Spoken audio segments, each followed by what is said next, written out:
vous emmène aujourd'hui en visite dans l'un des quartiers les plus historiques, les plus populaires de Bruxelles. Ce sont les Marolles. Et qui dit Marolles dit bien évidemment la place du jeu de balle. Alors François, bonjour. Toi, tu es guide chez Brussels by Foot. C'est donc une autre manière de découvrir Bruxelles, on pourrait dire. On est ici, place du jeu de balle, au Vieux Marché. Ce marché, on a l'impression qu'il a toujours existé, qu'il est là depuis toujours. C'est le cas ou pas ? Alors il n'est pas là depuis toujours, il est très ancien. En fait, historiquement, il était plus sur les boulevards du centre, vers la place Anne-Essens. Et il est arrivé ici dans la deuxième partie du 19e siècle, lors des travaux de recouvrement de la Seine. Ça ne correspondait pas vraiment à l'image que voulaient donner les autorités du renouveau du quartier et du centre-ville à l'époque. Et donc on a déplacé ce vieux marché qui était peuplé de petits vendeurs à la sauvette et des gens pas très aisés pour le mettre dans le quartier plus populaire des Marolles, quoi. Et donc il est ici depuis deuxième partie du 19e siècle. Alors ce qui est particulier, c'est qu'il est ouvert, hors évidemment en période de Covid, il est ouvert tous les jours en fait. Tous les jours de l'année. C'est assez exceptionnel pour une brocante comme ça. 1er janvier, 25 décembre, ils sont là, qu'il pleuve, qu'il vente, qu'il neige, ils sont là. Alors forcément, quand il fait vraiment dégueulasse, ils ferment un petit peu plus tôt. Et quand il fait beau, qu'il y a du monde, en général les week-ends, ils restent un petit peu plus tard, juste pour leurs affaires, quoi. Alors c'est un quartier à découvrir parce que moi je trouve que c'est un quartier qui a beaucoup d'âme, vraiment l'âme bruxelloise et qui est très vivant. Ouais, effectivement, ça a toujours été un quartier très populaire et un quartier, je vais dire, où on ne s'est jamais laissé faire face à toutes sortes de menaces, qu'elles soient menaces de gentrification, ça c'est le plus récente, menaces du promoteur immobilier, menaces d'épidémie. Les Marolliens sont des gens qui ne se sont jamais laissés faire. La dernière vraiment lutte sociale en date, ça remonte pas si loin, c'était il y a 5 ans environ. Là, on se souvient tous de la fameuse lutte contre le parking qui devait être creusé ici sous la place. Et donc, voilà, les Marolliens sont prêts et toujours prêts à défendre leur quartier et les intérêts de leur quartier. Des Bruxellois, c'est sûr, qui ont du caractère. Et ce, depuis des siècles. Toute une histoire, donc, y compris très artistique, culturelle, puisqu'un grand peintre a notamment travaillé, vécu et est enterré ici. C'est Bruegel. Dans les Marolles, un parcours lui rend hommage. Il est dessiné par un collectif d'artistes très actuel.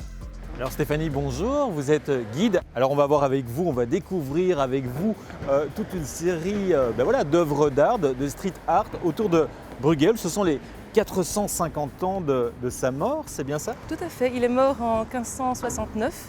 Et donc on fêtait cette année les 450 ans de sa mort. Et comme il est très intimement lié au quartier des Marolles, eh bien l'idée de Visite Brussels a été de pouvoir demander à des artistes de réinterpréter certaines de ses œuvres sur les murs des Marolles, que nous allons découvrir maintenant. Alors on va découvrir ça, mais tout d'abord nous sommes ici devant la tour de la Porte de Halle. C'est une tour qui a aussi son importance dans l'histoire autour de Bruegel. Oui, c'est-à-dire qu'en fait ça fait partie des derniers vestiges de la deuxième enceinte qui a été construite donc au XIVe siècle. Et c'était une porte qui permettait de rentrer et de sortir de la ville. Et donc Bruegel, quand il a séjourné ici à Bruxelles, a certainement connu la porte de Halle. Et donc comme c'est le dernier vestige, c'est important de pouvoir se rendre compte que ce n'est pas un château, c'est juste quelque chose de très important au niveau médiéval dans l'histoire de Bruxelles. Alors tout ce parcours autour de Bruegel et du street art est à découvrir ici entre la porte de Halle et la porte de la Chapelle, la place de la Chapelle, c'est bien ça ? Oui, l'église de la Chapelle parce que c'est là que Bruegel d'abord s'est marié et puis qu'il est enterré surtout avec sa femme. Donc c'est un espace très important dans l'histoire de Bruegel. Eh bien on va découvrir tout ça ensemble, on y va ? Avec plaisir. Une réinterprétation d'une œuvre très ancienne au goût du jour, selon la vision d'artistes donc très contemporains. 12 fresques signées par le collectif Farmprod. Non loin de la place du jeu de balle, cette autre fresque avec des expressions très bruxelloises. C'est une grande mixité aussi dans son interprétation. On voit des motifs tribaux dans la barbe. On voit également que le costume n'est pas tout à fait médiéval non plus, mais le chapeau non plus, plutôt rasta.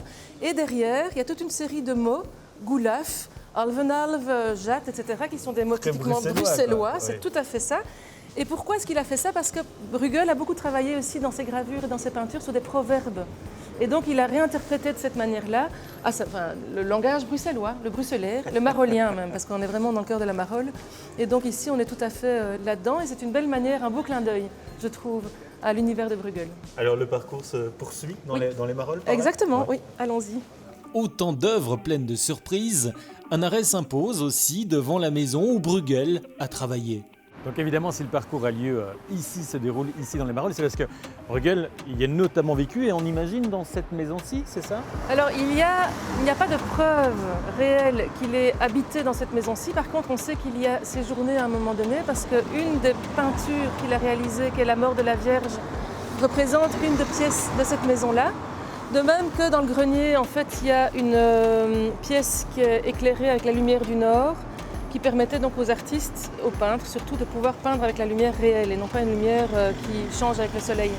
Mais on sait aussi que cette maison a appartenu à son arrière-petit-fils, David Tynan III, mais on n'a aucune preuve que cette maison a appartenu à Bruegel en tant que telle. Après, bon, c'est parce qu'on n'a pas de preuves, mais sinon, voilà. Donc il y a un certain mystère qui demeure néanmoins. Et le fait qu'ils se soient mariés à l'église de la Chapelle ici, donc dans la paroisse des Marolles, de l'église de la Chapelle, et qu'ils sont enterrés, montre qu'il a quand même habité dans cette commune. Enfin, c'était pas encore une commune à l'époque, mais dans ce quartier-ci, certainement. Cas, oui. ça c'est certain. Oui, exactement.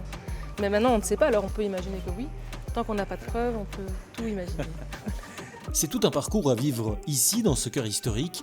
François, lui, dans ses visites, met notamment en avant le caractère très social de ce quartier de Bruxelles. C'est pas du tout un hasard si le palais de justice a été construit ici sur la colline qui surplombe les Marolles. Ça voulait vraiment dire au petit peuple des Marolles et aux petits délinquants, attention les gars, on vous surveille. Et ce palais de justice, voilà, on peut le voir presque partout dans Bruxelles.